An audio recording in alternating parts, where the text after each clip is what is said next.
Assalamualaikum warahmatullahi wabarakatuh. Saya dari kelompok 3, Ahmad Mahfud Humaydi, dan rekan saya Ahmad Feridian Sandi akan mempresentasikan reksadana dan obligasi syariah untuk memenuhi tugas UAS semester 2. Sejarah reksadana. Di Indonesia, reksadana telah ada sejak tahun 1977 melalui PT Dana Reksa. Produk yang ditawarkan masih belum bervariasi seperti sekarang dan penyebarannya masih terbatas pada kalangan tertentu. Pada tahun 1997, perusahaan sekuritas milik negara PT Dana Reksa menjadi pionir dalam menerbitkan reksadana syariah.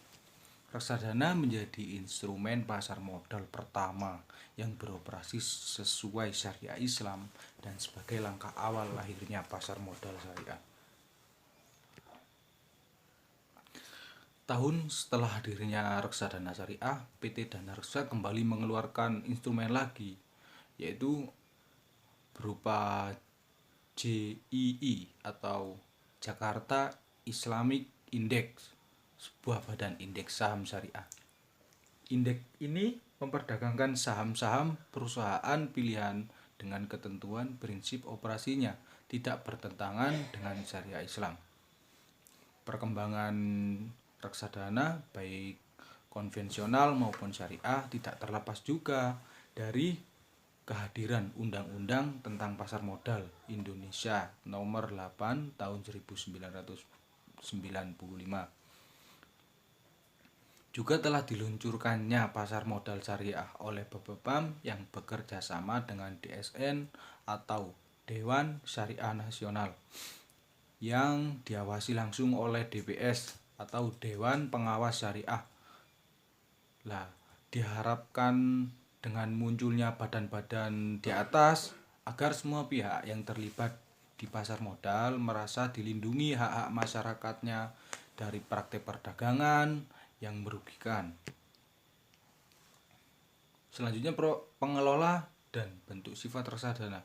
Yang pertama, investasi adalah pihak yang bertanggung jawab atas kegiatan investasi yang meliputi analisa, pemilihan jenis investasi, pengambilan keputusan investasi, monitor pasar investasi, dan melakukan tindakan yang dibutuhkan investor.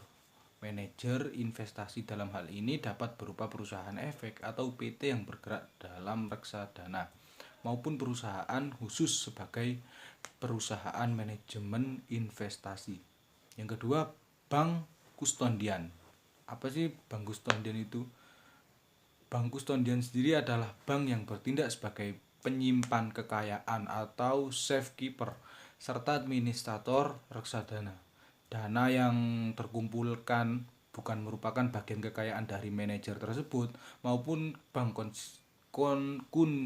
kustodian. Akan tetapi semua itu milik investor yang disimpan atas nama bank kustodian. Selanjutnya, pelaku perantara di pasar modal, broker, underwriter maupun di pasar uang bank.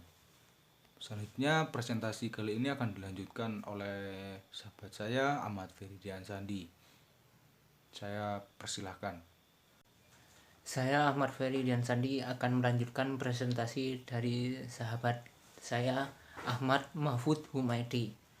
Sifat reksadana. Sifat reksadana itu terbagi menjadi 4 diantaranya. Yang pertama, reksadana terbuka, reksadana tertutup, reksadana berbentuk perseorangan terbatas, dan yang terakhir, reksadana berbentuk kontrak investasi kolektif. Selanjutnya, resiko reksadana syariah. Di antaranya resiko berkurangnya nilai unit penyertaan. Yang kedua, resiko politik dan ekonomi. Yang ketiga, resiko likuiditas. Yang keempat, resiko perubahan peraturan. Yang kelima, resiko pembubaran dan likuidasi. Yang terakhir, resiko fluktuasi nilai tukar mata uang. Selanjutnya, kendala dan strategi pengembangan reksadana syariah.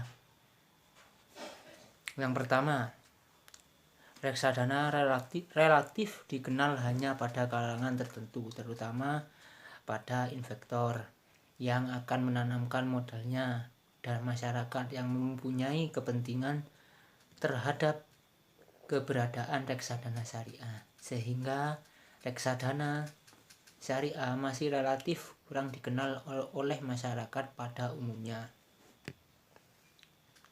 Yang kedua, adanya sistem dualisme dalam pasar modal yang menawarkan berinvestasi melalui reksadana konvensional dan reksadana syariah.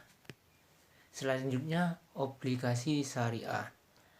Adanya efek syariah berbasis sekuritisasi aset dan termasuk ke dalam efek pendapatan tetap, penerbitan, penggunaan, dan pandangan suku tidak boleh bertentangan dengan prinsip syariah.